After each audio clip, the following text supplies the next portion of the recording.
৮ গ্রামের মানুষের ভরসা ঝুঁকিপূর্ণ কাঠের সেতু। মানুষ শুধু আশ্বাস পাচ্ছে, কিন্তু বছরের পর বছর যাচ্ছে, তবু হচ্ছে না সেতু। নিজ উদ্যোগে তৈরি কাঠের সেতু দিয়ে পারাপার করতে হচ্ছে চট্টগ্রামের ফটিকছড়ির দাঁতমারা ইউনিয়নের সাধারণ মানুষকে। এভাবে পারাপার করা যেমন ঝুঁকিপূর্ণ, তেমনই ভোগান্তিও রয়েছে। ৮,০০০-এর বেশি মানুষের চলাচলের একমাত্র ভরসা নড়বড়ে একটি কাঠের সেতু। দৈনন্দিন স্কুল কলেজমুখী ছাত্রছাত্রীদের থেকে শুরু করে ব্যবসায়ী, দিনমজুর, অফিসগামী মানুষের চলাচল এই সেতু দিয়ে।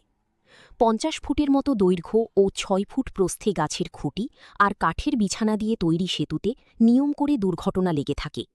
প্রতিদিন ৮ গ্রামের ৪০০ থেকে ৫০০ CNG autorickshaw, easy bike, motorbike. অনেক বছর ধরে এই ব্রিজটা দিয়ে যাতায়াত করি, স্কুলে যাই, কলেজে যাই। অনেক বছর ধরে এই ব্রিজটা ঠিক করবে বলে এখনও করা হয়নি। আমরা এই ব্রিজটা দিয়ে যাওয়ার সময় অনেক সময় ভয় কাজ করে, কারণ এটা হচ্ছে কাঠের ব্রিজ। এমনকি আরও অনেক রকম সমস্যার মধ্যে সম্মুখীন হই আমরা। বাইসাইকেল, মোটরসাইকেল, টমটম, ভটভটি চলাচল করলেও কাঠের সেতুটি দীর্ঘ ৫০ বছর ধরে ভাঙা মেরামতের মধ্যেই দাঁড়িয়ে আছে। সেতুটি পাকা ব্রিজে রূপ ধারণ করতে পারেনি। ফটিকছড়ি উপজেলার দাঁতমারা ইউপির বটতলী সংলগ্ন স্থানে গজারিয়া খালে গাছের খুঁটির ওপর ভর করে কাঠ দিয়ে বানানো সরু সেতু দিয়ে বড় বেতুয়া, ছোট বেতুয়া, কাঞ্চনা, নিচিন্তা, ঠেকার দোকানসহ হাসনাবাদের কিছু অংশের মানুষ চলাচল করতে হয়। দীর্ঘ ১৫ বছর ধরে বড় বেতুয়া সন্দীপপাড়া সড়কের উপর সেতুটি পাকা করার দাবি জানানো হলেও কোনো সুরাহা হয়নি বলে অভিযোগ চলাচলকারী ভুক্তভোগীদের। বিএসএনএল গাছ করে জানুয়ারি বহুত রকমের সমস্যা, কোনো মালপত্র তুলে জানুয়ারির সমস্যা, যাতায়াতের সমস্যা। অতীতেও এই পাকা ব্রিজের জন্য অনেক জায়গায় ধর্ণা দিয়েও সফল হয়নি কেউ।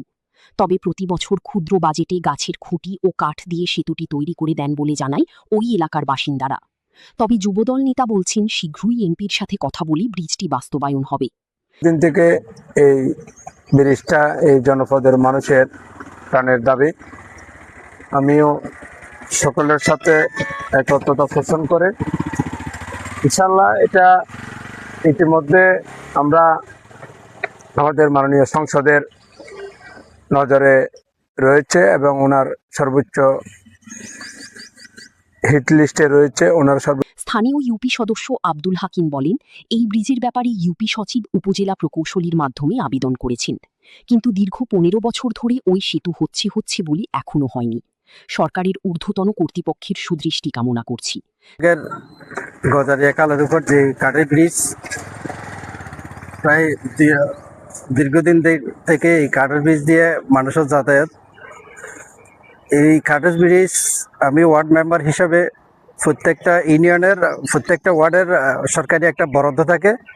এই বরাদ্দ মানে উন্নয়ন খাতের অর্ধেক বরাদ্দ চেয়ে বেশি চলে যায় শুধু এই কাঠের ব্রিজ নির্মাণ করতে গিয়ে।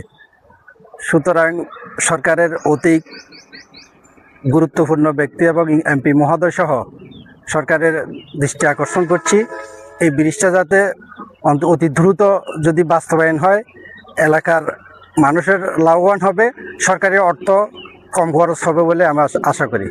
ধন্যবাদ। যাতে এলাকার মানুষের দুঃখ লাঘব হয়। উপজেলা সহ প্রকৌশলী আব্দুস সালাম বলেন, ফটিকছড়ি থেকে যে কয়টি ব্রিজ প্রস্তাবনা আছে তার মধ্যে এটি তৃতীয়তম।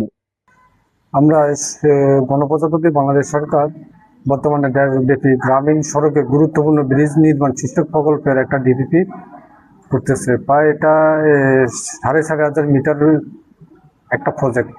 তার মধ্যে আমাদের চট্টগ্রাম থেকে প্রত্যেক উপজেলা থেকে সরকার চট্টগ্রামের প্রত্যেক উপজেলা থেকে ব্রিজের প্রকল্পের তালিকা পাঠাচ্ছে। তার মধ্যে আমাদের যে আপনার চট্টগ্রাম জেলার ফটিকছড়ি উপজেলার প্রায় আমরাও 10-12টা তালিকা ব্রিজের তালিকা পাঠাইছি। তার মধ্যে এটা আমাদের 3 নম্বর তালিকাতে আছে। উপজেলা নির্বাহী অফিসার ও দাঁতমারা ইউনিয়নের প্রশাসক সাইদ মোহাম্মদ ইব্রাহিম বলেন, শীঘ্রই সরকারি প্রকল্পের মাধ্যমে ব্রিজটি নির্মাণ করা হবে। মূলত এখানে একটি আসলে কনক্রিটের ব্রিজ দরকার এবং সেক্ষেত্রে আসলে এটি খরচ বেশ ব্যয় সাপেক্ষ, উপজেলা পরিষদ থেকে নির্বাহ করা সম্ভব নয়। আমরা চেষ্টা করছি এটা যাতে কোনো প্রকল্পভুক্ত করার মাধ্যমে একটি পার্মানেন্ট একটি সমাধানের দিকে এলাকাবাসী যেতে পারে, সে উদ্যোগ নিয়ে আমরা কাজ করে যাচ্ছি। এখন দেখার বিষয় ৮ গ্রামের মানুষের স্বপ্ন কখন পূরণ হবে। শিক্ষার্থী এবং পথচারীরা একটি ভয়হীন সেতু পার হবে।